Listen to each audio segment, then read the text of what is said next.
From the outset with this project, we had a very helpful reference, which was these amazing notes left by Eisenstein. They were notes about how he imagined the soundtrack for the film to work. And they were written in London, apparently, when he came here to try and get the film disseminated. In fact, the soundtrack was never realised, and the BFI have commissioned us to use these notes as a sort of springboard.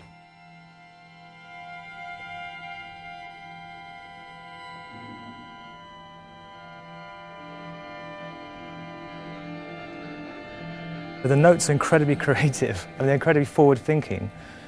So much so that it's almost like if you read them and he's almost sketched out the idea of how film music works in some ways, the sort of thematic idea, the textural idea. You see it in feature films now, and it's kind of like it's something he couldn't realise. We haven't ever felt restricted by them in any way. He uses quite poetic phrases like rain of milk. Who knows what that sounds like, but it's extremely evocative. This project was a collaboration between myself and Max, and then also the Elysians, who are brilliant improvisers. They've done several film scores before. We all had a lot of different experiences to bring to this.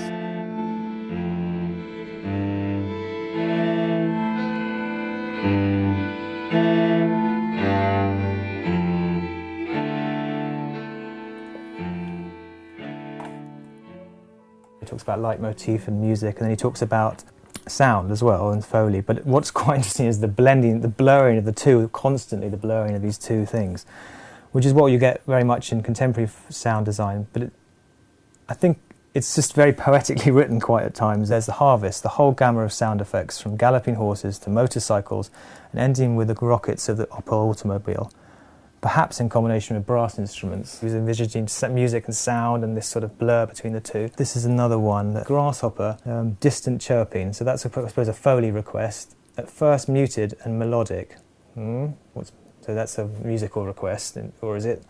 Then over shots of grasshopper, it becomes sharp staccato chirping against a general background of melodic sounds of the fields. That seems to be like saying two things, which is kind of, I'm sure he's aware of that, and that's, in a way, I suppose that's what all sound designers and musicians are trying to sort of get this combination of the two elements in one. I don't imagine he had much experience of adding these composite parts, so that's quite forward-thinking. That's just in his own head, or hearing all that, and just imagining what might happen. That's interesting. In a way, we'll be doing what Eisenstein had asked for, but at the same time not, because we're going to do it in just music. We're going to use a musical instrument to create a naturalistic sound, or a nature sound. When faced with these suggestions of, very specific sounds, I completely think it's better to just use them as cues for sort of an imaginative translation of what that sound might be with this instrumentation. Harvest, naturalistic wind and rain, return to wind. If he'd done it, then he might have recorded some wind and rain sound. That's what I can interpret from what he might have done there. And what we're going to do there is we're not going to use the wind sound, but we're going to get this string quartet to create naturalistic sound of wind and rain through their instruments.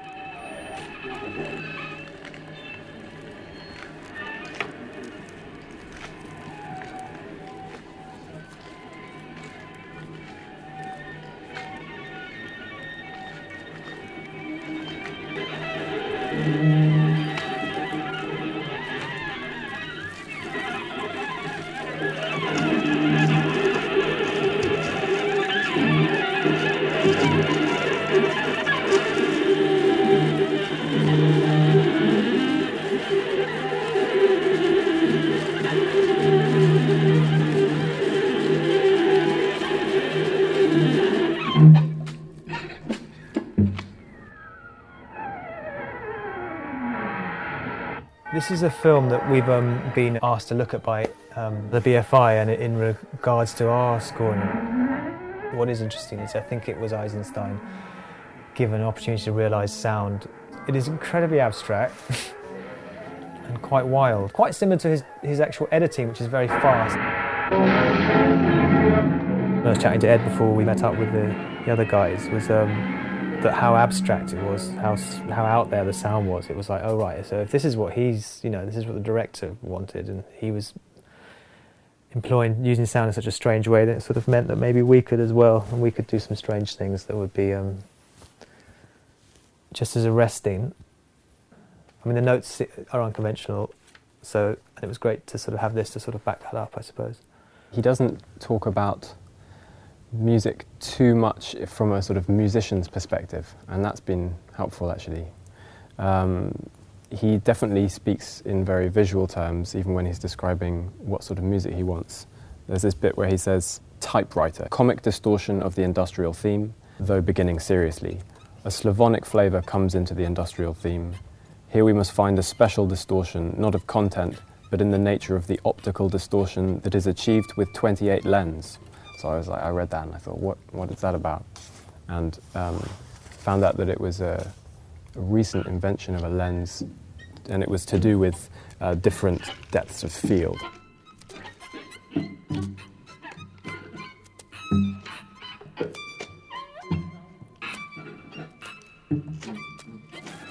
But to speak about sound in that way, which is so closely linked with not just the visual language, but the techniques of cinematography at that point, shows a mind that's quite sort of where sound and image are very much kind of interlinked and wired together. The first thing we did was we watched the whole film, which didn't have any music with it at all. And we were trying to kind of, while we were watching it, keep track of who all the different characters are and the overall plot. You can't make a sound or music for every single thing that happens in the film, otherwise it would just be ridiculous. It'd be sort of cartoon music. So we had to like pick and choose.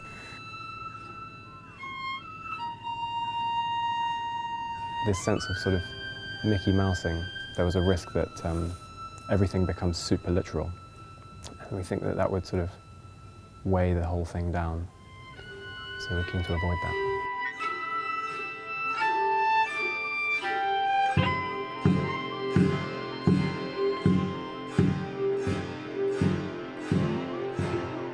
I have recently become more aware of music in films and how it's used. And my favourite films at the moment actually don't have any music in at all, or they only have the music that's if someone's playing the piano in the film. So I think music can be really obstructive. Personally, when I'm doing this, I'm really aware of not getting in the way of the film. So I hope that what we're doing is sort of really going with the images and enhancing it and enhancing the feeling of what's happening on the screen, rather than getting in the way. Usually spotting entrances from no music in normal filmmaking. This difficult thing here is that there's music continuously, so you're spotting in a different way. Because we could have written like 60 pieces of music, we'd followed every note. So we tried to sort of keep it thematic. That's a title music, and then we've got still music. We've called that 2, and that takes us up to Martha. And we've got another piece of music 3, that's Martha's theme. It's a clear note from Eisenstein.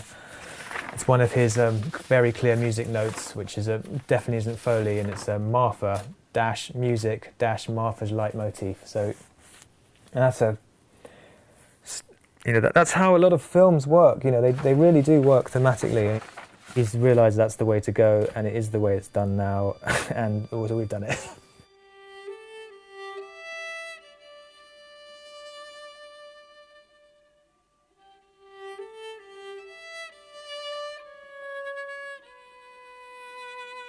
Film music is about emotion, isn't it? It's about, you've got to give some emotion to the story. That's how it mainly works, even across the sort of from quite conventional filmmaking to unconventional filmmaking. It's about emotion.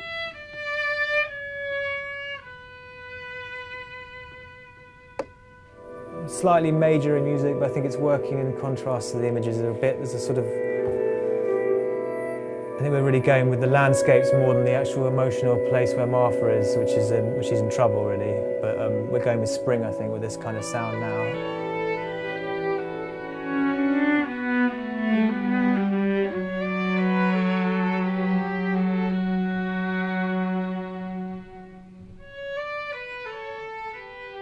Otherwise, you'd probably, for this first 25 minutes, have quite down music. So I think it's any opportunity to to get away from minor music. It's quite really disturbing what's happening here. I don't think we need to tell that story constantly. We can do music that really reflects the lyricism of the shots, you know, the photography. I mean, I try and do that if ever I can get a chance, is to go against picture with like a fast scene, just cut fast and do slow music over it. Or just ambiguous music that's non-major or minor, or just kind of is right in the middle on the line. That works well. So I suppose they're just things that we've all decided to do. There's quite sort of brutal cuts between ideas of old styles of living, things stuck in the past, regressive ways of living, and he really wanted that to be portrayed in the music in some way. In contrast with this much more, it's almost kind of futuristic love of factories, machinery. There's amazing bits of cutting between, say for example, the internal mechanisms of a device which turns milk into cream. And immediately after that there's these beautiful shots of raging torrents, rivers. In his other writings he's talked about the idea of editing being a useful thing to create sort of overtones. So he would say that the effect of the first shot and the second shot is actually greater than the sum of its parts. It creates a sort of third thing, and that's something that's really we're aiming for in the music as well.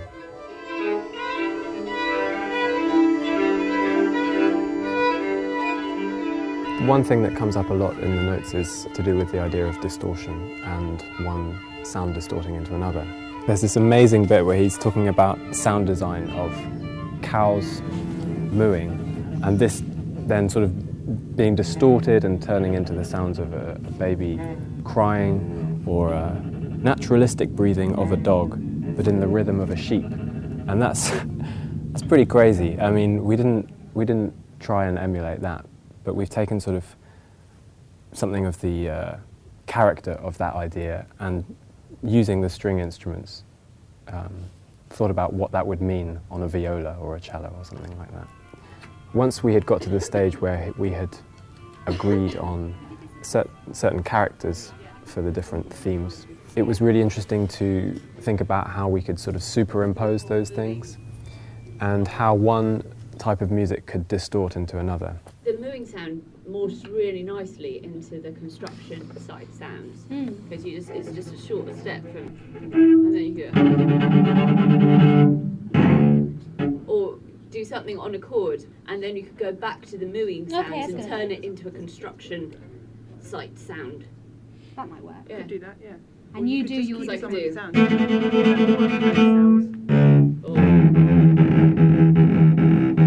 For What's kind of that? soaring, What's for that? construction Oh, right. site sounds. Right, come on in. Can we do a bit of mooing and then on your cue move to the notes? It'd be quite similar to the moving sounds and construction sounds. It could be quite fun. Yeah.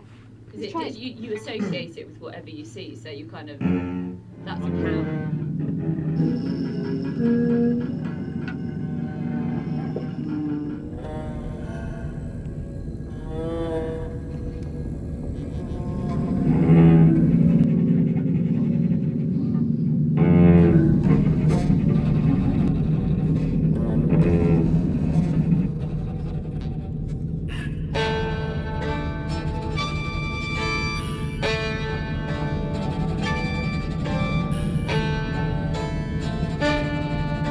The warping of types of music is extremely evocative for musicians, I think, and we've really tried to do that quite a lot. So certain points, the mood will change. There'll be a point where, for example, there's quite a horrific scene of struggling in the field. I mean, sort of very horrific labour, and Martha suddenly sort of erupts, and she realises that this way of living has to change.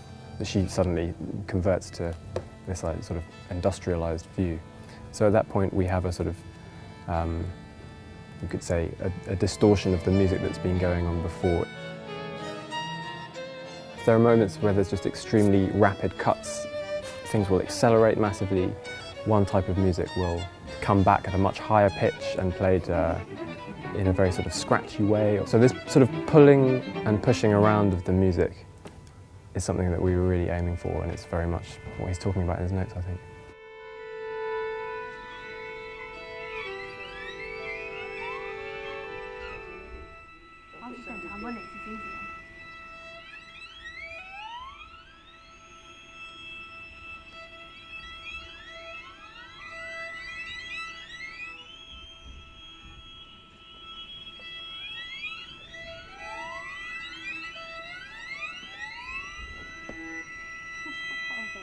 One part which was really helpful was this religious procession. He just gives the instruction bells, an increasing of intensity in the sound. So that's something perfect to work with, and there are some moments like that where you're really given quite an expanse of time to develop an idea. And I think I'm right in saying that you wouldn't often get that in non-silent picture, that everything would have to be sort of cut up a bit more.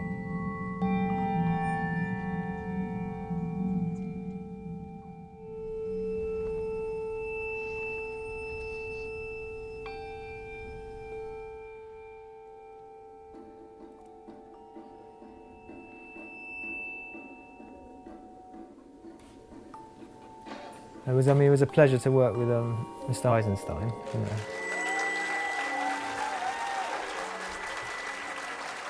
He has just one of the most incredible visual styles I've ever seen. I mean, some of it even seems cliche because it's been so copied relentlessly. He just sort of managed to lay out the whole thing. He just, after he was given a camera, he kind of just realised what it was all about.